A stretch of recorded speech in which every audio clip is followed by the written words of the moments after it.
Sallallahu ala Muhammad. Sallallahu alaihi wasallam.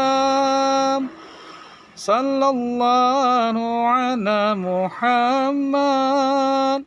Sallallahu alaihi wasallam. Ya Nabi, salam alaika. Ya Rasul, salam alaika.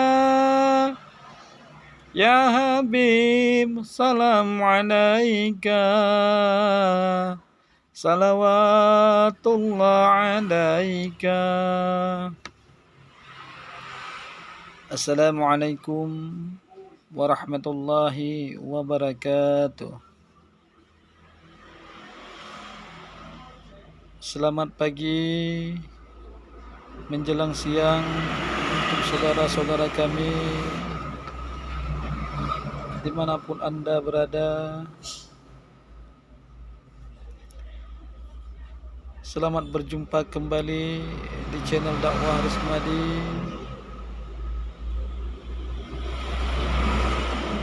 Pada saat ini insyaallah kita akan mencoba membahas tentang 3 golongan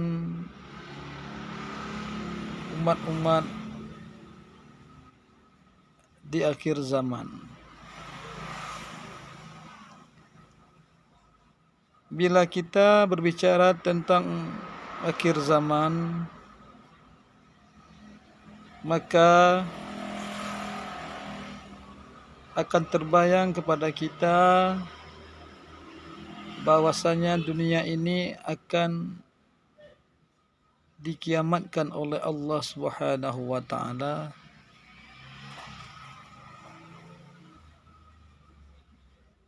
Walaupun demikian,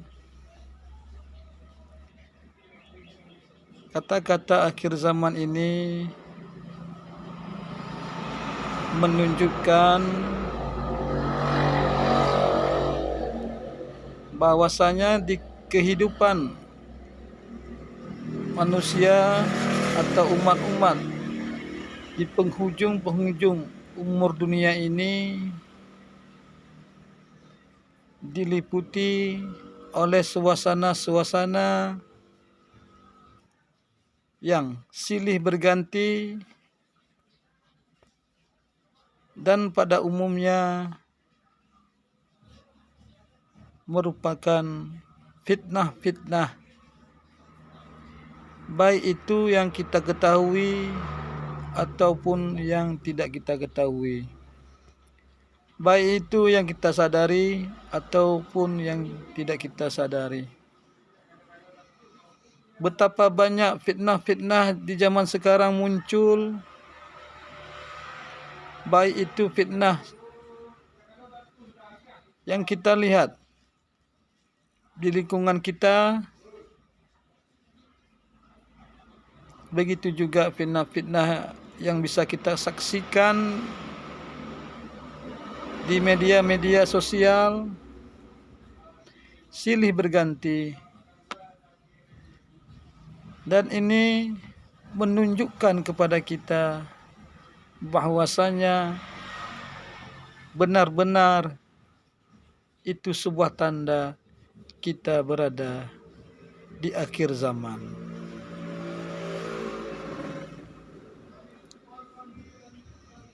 Dengan adanya peristiwa-peristiwa fitnah itu, maka manusia-manusia yang hidup pada saat ini atau hamba-hamba Allah daripada umat Nabi Muhammad SAW terbagi 3 kelompok atau terbagi 3 golongan. Kelompok pertama atau golongan pertama umat di akhir zaman ini adalah golongan orang-orang yang ikhlas, yaitu golongan ini sangat sedikit sekali. Karena kenapa? Golongan hamba-hamba yang ikhlas ini berjuang di sisi Allah, berjuang di jalan Allah tanpa memikirkan upah, tanpa mengambil balasan, dan siap untuk menerima atau konsekuensi apapun yang akan menimpa dirinya. Ini bisa kita saksikan terutama di media-media sosial, bagaimana kelompok manusia-manusia atau orang-orang yang berjuang untuk Islam ini selalu dihalangi, selalu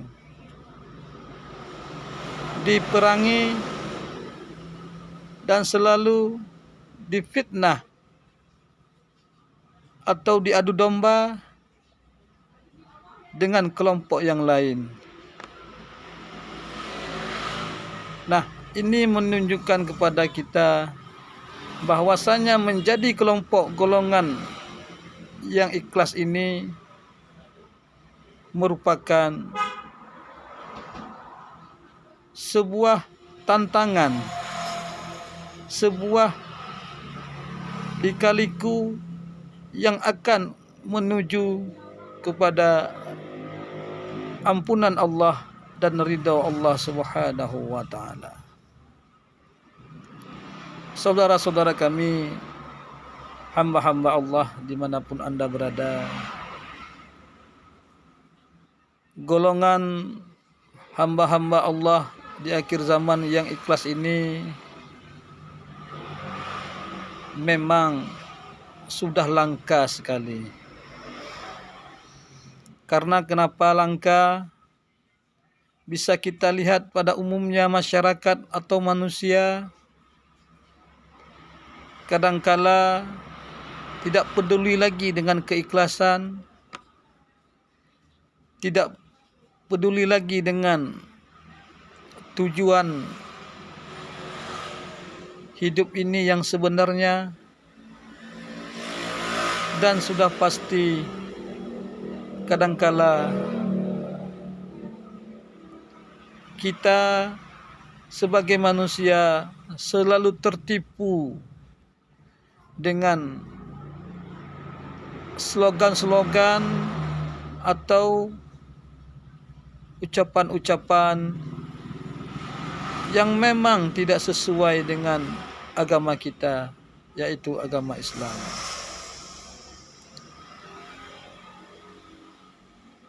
Hamba-hamba Allah yang ikhlas ini merupakan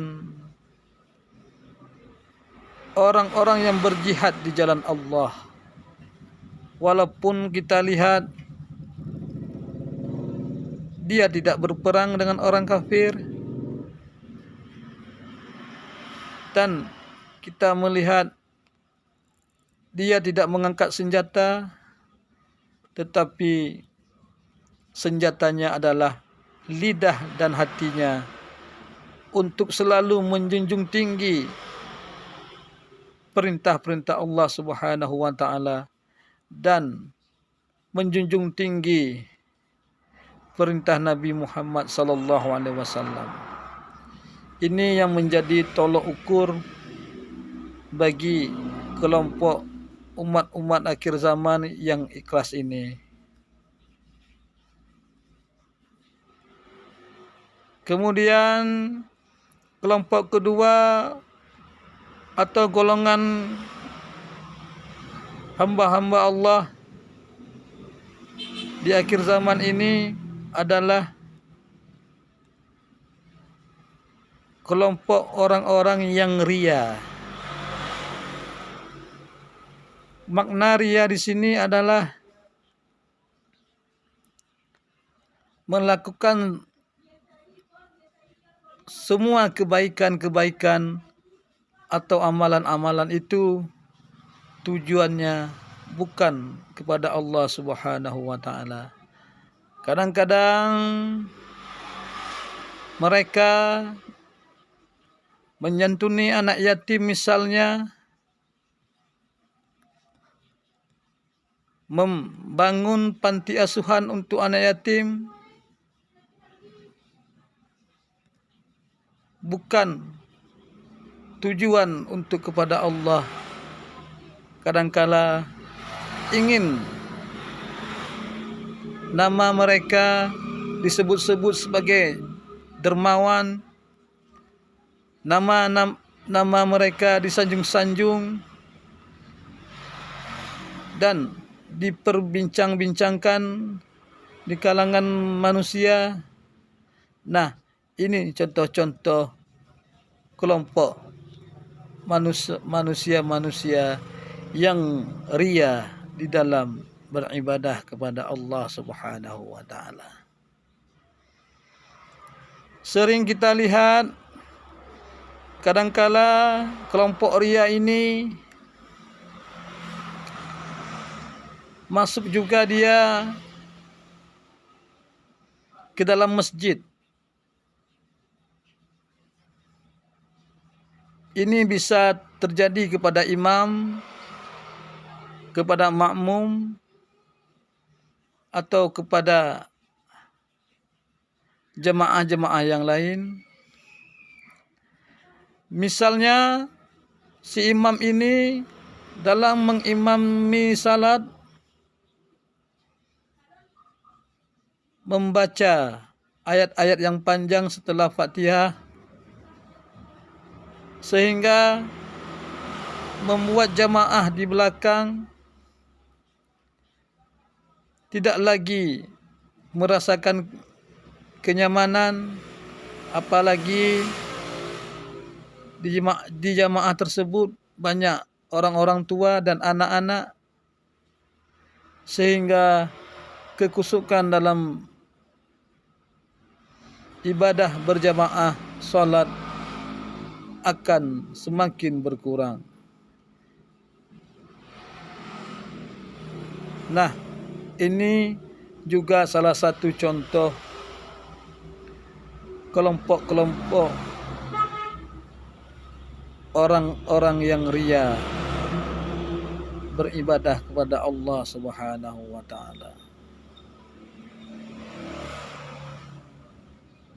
Kemudian yang ketiga, golongan atau kelompok-kelompok umat Nabi Muhammad SAW di akhir zaman ini adalah orang-orang yang mencari makan atau mencari penghidupan lewat ibadah. Maksudnya orang-orang yang melakukan amar ma'ruf nahi mungkar itu bukan bertujuan untuk kepada Allah. Ini sebenarnya hampir sama dengan kelompok yang kedua. Tetapi ini kelompok ketiga ini sering terjadi kepada orang-orang yang ahli ilmu, yang dianggap berilmu. Nah, begitu juga misalnya contoh yang lain, ketika ada satu orang di kampung itu mendirikan pesantren atau tempat pengajian-pengajian yang bertujuan untuk mendidik manusia ini. Kemudian setelah maju pesantren itu, datang pula ustadz yang lain atau yang mendirikan pengajian yang baru yang tujuannya sama untuk mengajarkan ilmu kepada masyarakat. Yang pertama tadi menganggap pesantren yang kedua yang didirikan itu sebagai saingan atau sebagai hambatan dalam dia melakukan kegiatan-kegiatannya sehari-hari. Ini menunjukkan bahwasanya mencari nafkah atau mencari makan lewat ibadah. Dan juga contoh yang lain bisa saja terjadi kepada oknum-oknum tertentu yang memutarbalikkan fakta, memutarbalikkan dalil-dalil untuk kepentingan seseorang atau individu ataupun kelompok atau pesanan seorang yang disegani. Bisa kita katakan contohnya pejabat. Nah, orang ini berani memutarbalikkan fakta, dalil-dalil tentang agama ini untuk kepentingan tersebut, kepentingan pesanan orang, kepentingan kelompok tertentu, dan diberi imbalan-imbalan tertentu. Bisa jadi gaji bulanan, bisa jadi harta, bisa jadi pangkat yang tinggi. Nah, inilah orang golongan yang mencari nafkah, mencari makan melalui ibadah. Beda halnya dengan ulama-ulama yang ikhlas, ulama-ulama yang sangat luar biasa di dalam mengabdi kepada masyarakat. Mereka tidak mengharapkan apapun kecuali ridha Allah Subhanahu wa taala. Nah, golongan yang tiga ini sudah ada dan sudah pernah kita saksikan dimanapun kita berada, baik itu di kota, baik itu di desa, baik itu di mana saja. Ketiga kelompok ini sudah ada di akhir zaman, yaitu pada zaman kita sekarang.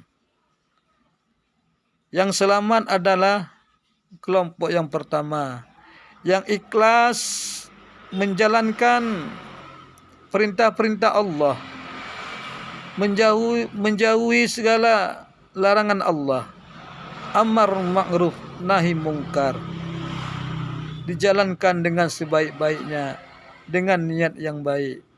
Walaupun banyak rintangan, walaupun banyak bahaya di depan, walaupun nyawa sebagai taruhannya, akan tetapi tetap melangkah maju ke depan untuk mengawal agama ini, untuk mengembangkan dakwah ini. Mudah-mudahan semua perjuangan-perjuangan golongan-golongan yang ikhlas ini sampai kepada tujuan, yaitu ridha Allah Subhanahu wa taala dan gembiranya, tersenyumnya Rasulullah Muhammad sallallahu alaihi wasallam dalam menanti menyambut kedatangan mereka kelak di telaga beliau, telaga Al-Kautsar atau telaga Nabi yang lain. Nah, mungkin hanya sampai di sini yang dapat kami sampaikan, dan bila mana ada kata-kata yang benar yang kami ucapkan, itu merupakan kebenaran dari Allah dan Rasulnya Muhammad sallallahu alaihi wasallam, serta apabila ada kata-kata yang salah atau kata-kata yang khilaf, itu merupakan daripada kebodohan kami, kekurangan ilmu kami. Kami akhiri, wassalamualaikum warahmatullahi wabarakatuh. Di sini juga kami minta dukungannya untuk selalu like, share, dan subscribe channel kami ini. Mudah-mudahan tetap bertahan dengan semestinya. Salatullah, salamullah ala taha rasulillah. Salatullah, salamullah ala yasin habibillah. Salatullah, salamullah ala yasin habibillah.